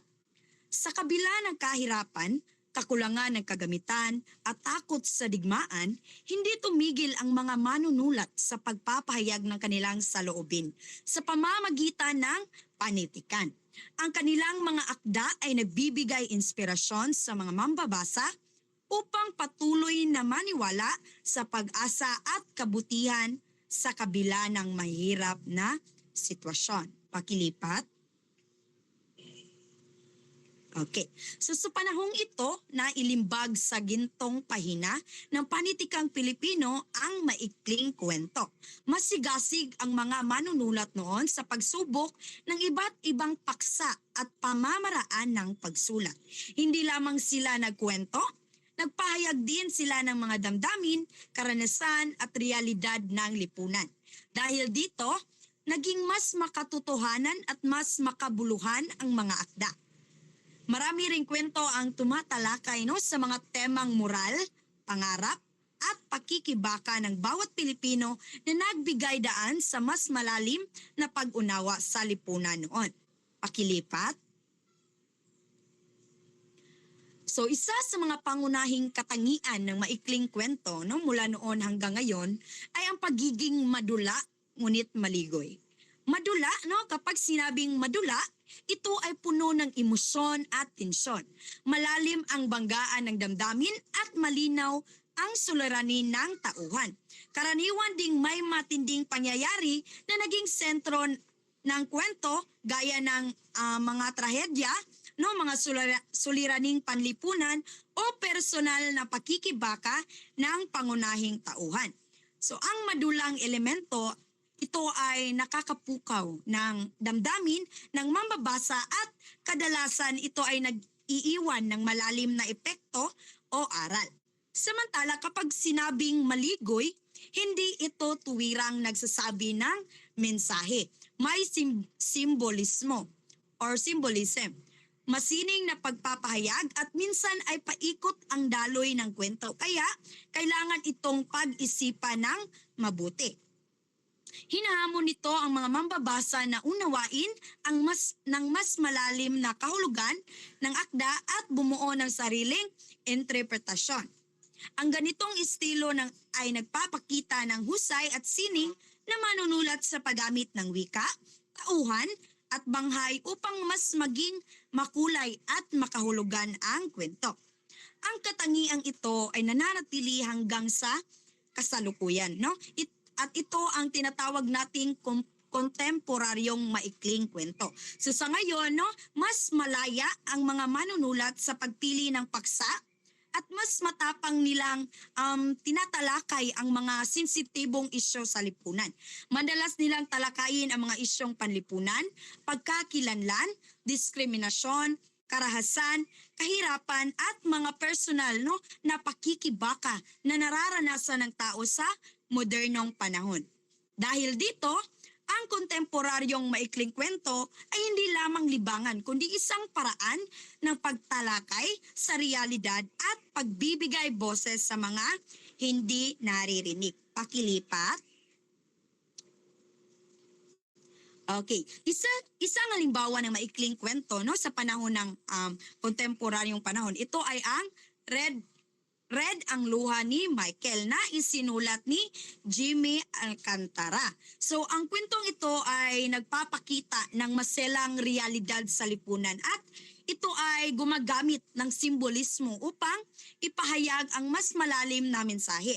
At dito rin makikita ang pagiging madula dahil sa matinding emosyon ng tauhan at pagiging maligoy dahil sa masining at simbolikong paraan ng paglalahad ng kwento. So ipinapakita rin nito kung paano nagiging boses ang panitikan para sa mga taong nakakaranas ng paghuhusga at hindi pagkakaunawaan. At kung paano nagiging salamin ang panitikan sa mga isyong panlipunan at personal na pakikibaka ng tao sa modernong mundo. So sa kabuuan, ang maikling kwento sa kontemporaryong panahon ay patuloy na umuunlad mula sa impluwensya ng panahon ng Hapon hanggang sa kasalukuyan. Nananatili itong salamin ng buhay, kultura at karanasan ng mga Pilipino. Patunay ito na ang panitikan ay hindi lamang libangan, kundi isang mahalagang paraan ng pagpapahayag at pag-unawa sa ating lipunan at isang mabisang instrumento sa pagtuturo ng mga moral, aral at kamalayan sa kasalukuyang henerasyon. At ngayon, upang talakayin ang radyo at telebisyon sa kontemporaryong panahon, ating pakinggan si Miss Shaira. Maraming salamat po. Maraming salamat, Binibining Deroy. Ngayon naman, talakayin natin ang radyo at telebisyon sa panitikan sa panahon ng bagong demokrasya. Ito ay naging mas makabuluhan at makapangyarihan matapos ang pagbabalik ng kalayaan sa bansa pagkatapos ng diktadora. Una ay tatalakayin natin ang kalayaan sa pamamahayag matapos ang batas militar. Ito ay ang pagbabalik ng kalayaan matapos ang batas militar Noong panahon ng pamumuno ni Ferdinand Marcos, mahigpit na kinokontrol ng pamahalaan ang media. Maraming estasyon ng radyo at telebisyon ang ipinasara at ang mga balita ay kailangang dumaan muna sa pahintulot ng gobyerno bago ito ipalabas. At dahil dito, ilimitado ang impormasyong natatanggap ng mamamayan. Ngunit, nagbago ito matapos ang EDSA People Power Revolution noong 1986. Sa panahong ito, naibalik ang kalayaan sa pamamahayag at muling nabigyan ng pagkakataon ang media na magpahayag ng katotohanan. Muling nagbukas ang mga pangunahing istasyon tulad ng ABS-CBN at GMA Network. Dahil sa kalayaang ito, nakapaghatid sila ng mga balitang hindi na kailangang kontrolin ng pamahalaan. Naging mas bukas ang kanilang pag-uulat tungkol sa mga isyong panlipunan at pampolitika tulad ng kahirapan, katiwalian at mga suliranin ng bansa. Dahil dito, mas naging mulat ang mga mamamayan sa tunay na kalagayan ng lipunan. Pakilipat po. Ngayon naman ay tatalakayin natin ang papel ng mga komentarista. Sa radyo at telebisyon, mahalaga ang papel ng mga komentarista dahil sila ang nagbibigay ng paliwanag at pagsusuri sa mga balita. Hindi lamang nila inuulat ang mga pangyayari, kundi tinutulungan din nilang maunawaan ng mga mamamayan ang kahalagahan at epekto ng mga isyong ito sa lipunan. Sila ang boses ng mamamayan. Isa sa mga kilalang mamahayag ay si Cheche Lazaro. Sa kanyang mga programang pang-imbestigasyon, ipinapakita niya ang tunay na kalagayan ng bansa tulad ng kahirapan sa mga komunidad, katiwalian sa ilang opisyal ng gobyerno at iba pang suliraning panlipunan. Sa pamamagitan ng malinaw na pagpapaliwanag ng mga isyo, natutulungan niyang maging mas mapanuri ang mga mamamayan at mas maunawaan ang mga nangyayari sa kanilang paligid. Pakilipat po. Ngayon, sa bagong demokrasya, nagkaroon ng kalayaan ang media na magpahayag ng kritisismo laban sa pamahalaan. Ang mga programa sa radyo at telebisyon ay naging lugar ng bukas na talakayan tungkol sa mga patakaran, proyekto at desisyon ng mga lider ng bansa. Ang mga programang balita at talakayan tulad ng Radyo Patrol o DZMM Radio Patrol ng ABS-CBN ay nag-uulat hindi lamang ng mga magagandang balita, kundi pati na rin ng mga problema sa pamahalaan, tulad ng maling paggamit ng pondo o hindi maayos na proyekto ng gobyerno. Sa ganitong paraan, nagiging bantay ang media sa mga gawain ng pamahalaan at naipapaalam sa publiko ang mga bagay na dapat nilang malaman. Pakilipat po. Malaki rin ang papel ng radyo at telebisyon sa pagtuturo sa mga mamayan tungkol sa kanilang mga karapatan at tungkulin bilang bahagi ng isang demokratikong lipunan. Tuwing panahon ng eleksyon, maraming programa sa radyo at telebisyon ang nagbibigay ng impormasyon kung paano bumoto ng tama at kung paano suriin ang mga kandidato. Ipinapaliwanag din nila ang kahalagahan ng matalinong pagpili ng lider upang matiyak na ang mga mamumuno sa bansa ay may kakayahang maglingkod sa mamamayan. At dahil dito, mas nagiging responsable ang mga botante sa kanilang desisyon. Sa kabuuan, sa panahon ng bagong demokrasya, ang radyo at telebisyon ay hindi lamang nagsisilbing libangan. Ito ay naging mahalagang plataforma ng impormasyon, edukasyon at pampublikong talakayan. Sa pamamagitan ng malayang media, nagkakaroon ng mas malaking pagkakataon ang mamamayan na maipahayag ang kanilang saloobin at makilahok sa pagpapaunlad ng demokrasya sa bansa. At yun lamang po sa aking parte. Salamat.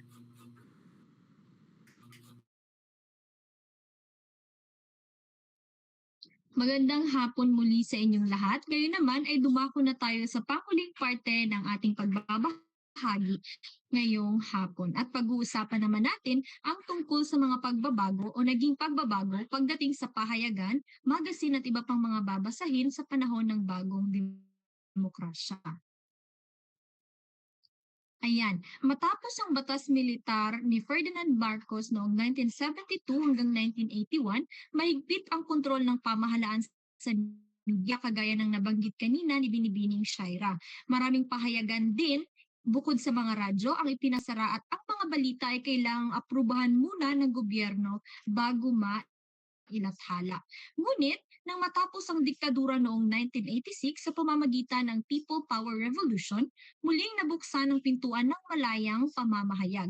Ibig sabihin, mas malaya ang mga mamahayag na magsulat, na mag-imbestiga at magsabi ng katotohanan. At dahil rin dito, mas dumami ang mga pahayagan, ang mga magazine at iba pang babasahin na kung saan naglalaman ng iba't ibang opinyon, iba't ibang balita at mga komentaryo tungkol sa lipunan. Ngayon naman, ano-ano ba ang nangyari sa panahong ito? Ayan, una na riyan ay ang muling pagbabalik ng press freedom. Kagaya ng aking nabanggit kanina, ang press freedom o kalayaan sa pamamahayag ay muling naibalik matapos ang diktadura. Noong panahon ng martial law, maraming mamahayag ang tinakot, maraming pinatahimik o kaya'y ipinakulong kapag sila ay pumuna sa pamahalaan. Kumbaga, nawalan sila ng boses. Ngunit pagkatapos ng 1986 People Power Revolution, pinahalagahan muli ang karapatan ng mga mamamayan na tayang magsalita at magpahayag ng kanilang opinyon. At para naman sa kaunting kaalaman, ang 1987 Philippine Constitution ang siyang nagbigay ng malinaw na proteksyon sa press freedom dahil nakasaad dito na no law shall be passed abridging the freedom of speech, of expression, and of the press. Ibig sabihin, hindi maaaring gumawa ng batas na maglilimita sa kalayaan ng media o sa madaling salita, nakahinga ng maluwag ang mamahayag matapos ang mahabang panahon ng kontrol. Pangalawa naman ay ang pagdami ng pahayagan at ng publikasyon. Dahil sa kalayaan ng pamamahayag, mas dumami ang mga pahayagan at publikasyon. Kung dati ay kakaunti lamang ang maaaring maglathala ng balita, ngayon, sa napapansin rin natin, mas marami ng kumpanya at organisasyon ang nagtatatag ng sariling pahayagan. Ilan na rito ay ang kilala natin bilang Philippine Daily Inquirer, meron tayong tinatawag na Manila Bulletin, Manila Times at Philippine Standard. Ang mga ito ay mas ibabahagi at papalawakin ko pa maya-maya. Yun nga, biglang dumami ang boses ng isang silid. Marami ng media, marami ng mga opinyon at maraming balita ang lumabas sa panahong ito. Pangatlo naman ay naging mas matapang ang media. Mas naging matapang ang mga mamahayag sa kanilang pag-uulat dahil hindi na sila sa panahong ito natatakot na magtanong sa mga opisyal ng gobyerno, kagaya na lamang ng recent na nangyayari sa ating pamahalaan ngayon o sa ating gobyerno sa kaso ng korupsyon sa ating bansa. Sa napapansin natin, marami sa mga media ang talagang inuusisa o tinatanong ang mga opisyal ng ating gobyerno kung ano nga ba ang totoo. Hindi na rin sila natatakot na maglabas ng mga controversial na balita kagaya na lamang ng korupsyon. Dahil kung ibabase natin ito sa panahon noon, under the martial law, talagang sa tingin ko ay walang magsasalita dahil of course, takot sila ng pamahalaan o di kaya kapag nagsalita ay makukulong. Ayan. At isa na rin ay hindi na sila natatakot na mag-imbestiga sa katiwalian. Sa panahon din ngayon ay uso na ang investigative journalism. Ito ay isa na sa mga popular sa panahon natin ngayon, sa panahon ng bagong demokrasya. Pag sinabi natin investigative journalism, ito ang uri ng pamamahayag na kung saan mas malalim ng iniimbestigahan ng mga reporter ang mga issue tulad ng korupsyon, ng pang-aabuso sa kapangyarihan, o di kaya iba pang mga problema sa ating lipunan. Kagaya nga ng halimbawang aking nabanggit, isa sa mga anomalya sa ating gobyerno ay ay ang malalang korupsyon. Hindi na ito basta tinatago, kundi ito ay inaalam, sinusuri at inilalathala na talaga sa publiko. Kaya masasabi natin na ang media sa panahon ng bagong demokrasya ay parang naging bantay ng bayan. Ang pang-apat naman ay ang paglawak ng nilalaman. Sa panahon ng bagong demokrasya, hindi na lamang balitang pampolitika ang laman ng ating mga pahayagan. At sa tingin ko naman ay aware at napapansin nating lahat ito, no, sa iba dyan na mahilig magbasa ng mga pahayagan. Ang nilalaman ng ating mga pahayagan sa ngayon ay meron na ring bukod sa mga pampolitika, meron na rin tayong mga for entertainment, lifestyle, meron ding tungkol sa sports, pati na rin sa negosyo. Kung magbabasa tayo ng pahayagan ngayon, no, makikita natin ang iba't ibang seksyon. Merong balita sa ating bansa, meron na ring mga balita sa ibang bansa, kagaya na lamang ng recently na nangyayari ngayon tungkol sa gulo o war, no, na nangyayari sa ibang bansa. Specifically between Iraq, Iran, and the USA. Isa rin sa laman ng ating mga pahayagan ngayon ay tungkol sa sports. Sa tingin ko ay aware tayong lahat, no, na sa ngayon isa sa mga natatanyag o nasisikat na sport ay ang pickleball. Maraming naglalaro niyan ngayon. Ayan. At parang sa ngayon ang pahayagan ay parang ang isang malaking buffet ng impormasyon. Bakit natin natawag na isang malaking buffet? Ito ay dahil mayroon ng iba't ibang paksa na maaaring pagpipilian nating mga mambabasa. Ngayon naman ay dumako tayo sa mga katangian ng pahayagan sa panahon ng bagong demokrasya. Una na riyan ay ang pagiging malaya at kritikal. Ang mga pahayagan ay naging malaya sa paglalathala ng impormasyon.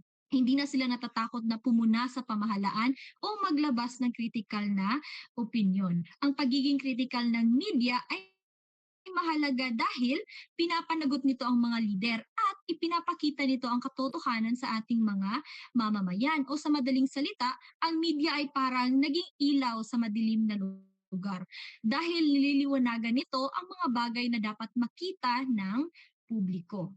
Pangalawang katangian ay ang pagiging makabayan at makamasa. Maraming pahayagan ang nagsusulat tungkol sa karapatan ng mga mamamayan, mayroon ding tungkol sa kahirapan, edukasyon o maging sa kalagayan ng mga manggagawa. At ang layunin nito ay ipaglaban ang interes ng mga ordinaryong Pilipino. Kumbaga, ang mga ordinaryong Pilipino ay nabigyan na ng boses. Hindi lamang sa lahat ng pagkakataon ang boses na mapapakinggan ay yung mga nasa posisyon. Kaya tinatawag itong makamasa para sa masa o sa mga karaniwang mamamayan. Halimbawa, kung may problema sa sahod ng mga manggagawa o sa presyo ng bilihin na isa sa mga problema natin sa ngayon, dahil sa grabing pagtaas ng presyo ng mga bilihin. Kadalasan itong tinatalakay ng media. Ito ay nangyayari na sa ngayon, maraming mga pahayagan o media na ang laman ay ang pagtaas ng presyo ng mga bilihin. Pangatlo naman ay naging mapanuri at investigatibo. Ang mga mamahayag ay hindi na lamang nag-uulat ng balita. Sila rin ay nagsasaliksik, nag-iimbestiga at nagsusuri ng impormasyon. Kagaya ng nabanggit ko kanina, meron na tayong tinatawag na investigative journalism.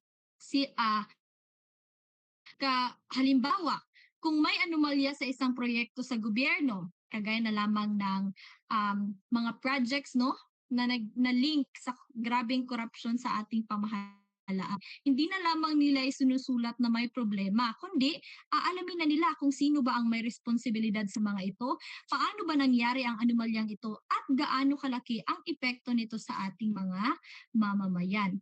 Para bang naging detective ang mga mamahayag sa paghahanap ng katotohanan. At ang panghuli naman ay mayroon ng iba't ibang seksyon. Ang mga pahayagan ay may iba't ibang seksyon upang matugunan ng interes ng iba't ibang mambabasa. Karaniwan sa mga seksyon ng pahayagan sa ngayon ay una na ay ang news o mga balita sa bansa at sa mundo. Meron din tayong mga tinatawag na editorial o mga opinyon ng pahayagan. Meron din tayong business o balita tungkol sa ekonomiya, pati na rin ang lifestyle tungkol sa kultura, tungkol sa sikat na fashion, sikat na pagkain, at iba pa. Kaya ang pahayagan ay parang isang mini library ng impormasyon. Ngayon naman ay tatalakayin na natin ang mga halimbawa ng pahayagan o ang mga naging tanyag na pahayagan sa ating bansa. Ayan, una na riyan ay ang Inquirer o kilala natin bilang Philippine Daily Inquirer. Isa ito sa pinakamaimpluwensyang pahayagan sa Pilipinas. Isa sa pinakamalaking pahayagan sa Pilipinas. Kilala ito sa matapang at kritikal na pagbabalita. Dahil sila ay aktibong nag-uulat tungkol sa isyong pampolitika at panlipunan. Ang pahayagang ito ay naging mahalaga sa pag-ulat ng mga pangyayari pagkatapos ng People Power Revolution. Kilala ito sa malalim na investigative journalism, malalim na iniimbestigahan ng mga reporter ang mga isyu. At narito ang ilan sa mga halimbawa nito. Ayan, sa tingin ko naman ay lahat tayo ay nakakita na nito, no? Dahil makikita natin ito hindi lamang sa bangketa kung saan mayroong mga binibentang printed nito, kundi meron din ito sa internet. Narito ang ilan sa mga halimbawa. Una na riyan ay ang balita tungkol sa war sa Israel. Meron din diyang tungkol sa flood control project. At ang pangatlo naman ay ang vote buying. Sa napapansin ninyo, iba-ibang mga paksa ang tinatalakay o kinakover ng pahayagang ito. Pangalawa naman ay ang Manila Bulletin. Isa rin ito sa pinakamatandang pahayagan sa Pilipinas. Ang Manila Bulletin naman ay mas kilala sa balanse at nakatuon sa balitang pangnegosyo. Naglalaman nito ng mga seksyon tungkol sa pamumuhay o lifestyle at aliwan o entertainment. Kilala rin ang pahayagang ito sa malawak na coverage ng balita sa bansa at sa buong mundo. Narito naman ang ilan sa mga halimbawa ng Manila Bulletin. Ayan, narito ang iba't ibang mga balita na kanilang ipinapahayag, ano? Una na dyan ay ang pagtaas ito. Impact of rice tariff cut. So ang pagtaas ng presyo ng mga bilihin, conserve and save resources. Ang pangatlo naman ay ang tungkol sa politika. So napapansin niyo iba-iba ring mga topics ang kanilang kinakover sa pahayagang ito. Sunod naman ay meron din tayong tinatawag na Manila Times. Ito naman ay isa rin sa pinakamatandang pahayagan sa Ingles sa Pilipinas na naitatag noong 1898. Malaki ang naging papel nito sa pag-uulat ng mga mahalagang pangyayari sa kasaysayan ng bansa. Narito naman ang ilan sa mga halimbawa nito. Ayan, narito ang ilan sa mga halimbawa ng mga nailathalang pahayag mula sa pahayagang ito ng Manila Times. At ang panghuli naman ay ang Philippine Standard o mas kilala na ngayon bilang Manila Standard. Dati itong tinatawag na Philippine Standard pero sa ngayon napalitan na ang pangalan nito at ginawa ng Manila Standard. Ang Manila Standard o Philippine Standard ay isa ring mahalagang pahayagan na naglalathala ng balita tungkol sa politika, negosyo, ekonomiya at lipunan. Ang layunin naman ng pahayagang ito ay magbigay ng tumpak at balanseng impormasyon sa politiko. At narito naman ang ilan sa mga halimbawa. Ayan. Ngayon naman ay dumako na tayo sa susunod. Narito ang iba pang mga babasahin na naging tanyag o sumikat sa panahong ito. Meron din tayong mga aklat, mga literary journals, mga comics, at pati na rin ang mga academic publications. Ngayon naman ay tingnan natin kung bakit nga ba natin nasabi na ang panitikan ay salamin ng ating lipunan. Ang panitikan ay tinatawag na salamin ng lipunan. Ibig sabihin, ipinapakita nito ang tunay na kalagayan ng bansa at ng mga tao sa lipunan. Una na riyan, ipinapakita ang tunay na kalagayan ng bansa. Ito ay dahil sa pamamagitan kasi ng panitikan, nalalaman natin ang kahirapan, mga problema sa lipunan, mga pangarap ng at ang mga pangarap ng mamamayan. Isang halimbawa na riyan ay halimbawa sa mga akda. Makikita natin ang karanasan ng mga ordinaryong Pilipino. So, sa napapansin ninyo, sinasalamin o ipinapakita talaga dito kung ano nga ba ang tunay na nangyayari sa bansa. Pangalawa naman ay ito ay nagsisilbing boses ng mamamayan. Ang panitikan ay nagiging boses ng mga taong hindi naririnig. Ito ay dahil sa pamamagitan ng mga akda na ipapahayag ng mga manunulat ang kanilang hinaing, ang kanilang mga damdamin at mga opinyon. Parang boses ng lipunan ang panitikan. Pangatlo naman, dahil ito ay naglalantad ng katotohanan. Ang panitikan ay ginagamit upang ilantad ang mga katotohanan sa lipunan. Halimbawa, na ilalantad ang mga katiwalian sa pamahalaan, mga pang-aabuso sa kapangyarihan, pati na rin ang hindi pagkakapantay-pantay. At sa ganitong paraan, nagiging instrumento natin ang panitikan tungo sa pagbabago. At panghuli naman, ito ay nagbibigay ng espasyo sa opinyon. Sa mga pahayagan at magazine, may mga bahagi tulad ng editorial, column, at opinion page. Sa mga bahaging ito, maaaring magpahayag ng sariling pananaw ang mga manunulat tungkol sa mga isyu sa lipunan. Hindi lamang pala puro facts ang mababasa natin sa pahayagan. Kaya ang panitikan ay nagiging daan upang magkaroon ng diskusyon at palitan ng ideya sa lipunan. Ayan. Kaya naman, sa kabuuan, sa bawat panahon ng kasaysayan, makikita natin ang impluwensya ng pamahalaan sa panitikan at media mula sa ating naranasan ng ating pahayagan na kung saan ito ay kontrolado hanggang sa pagiging malaya. Mula sa panahong may mahigpit na kontrol sa media, dumating rin tayo sa panahong may malayang pamamahayag at mas matapang na panitikan. Ayan, ayon dito, mababa ka sa bawat panahon ang impluwensya ng bawat pamamahala. Nakikita kung paano nagkaroon ng isang mapanghimagsik na panitikan hanggang sa isang mapaglayang panitikan. Tunay ngang ang panitikan ay salamin o refleksyon ng katotohanan dahil anumang akda ay kaugnay sa karanasan ng tao sa lipunan.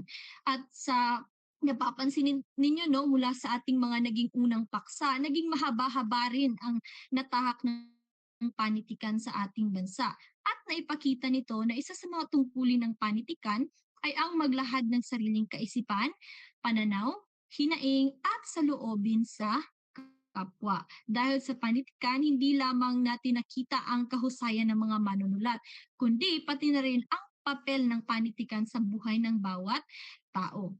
Ipinapakita nito na ang panitikan ay hindi lamang basta mga salita sa papel, kundi ito ay salamin ng katotohanan, boses ng mamamayan at instrumento ng pagbabago sa lipunan. At sa huli, masasabi natin na ang panitikan ay hindi lamang nagkikwento talaga ng kasaysayan, kundi ito mismo ay bahagi ng kasaysayan. At dito nagtatapos ang aming pagbabahagi. Maraming salamat at sana ay marami kayong natutunan.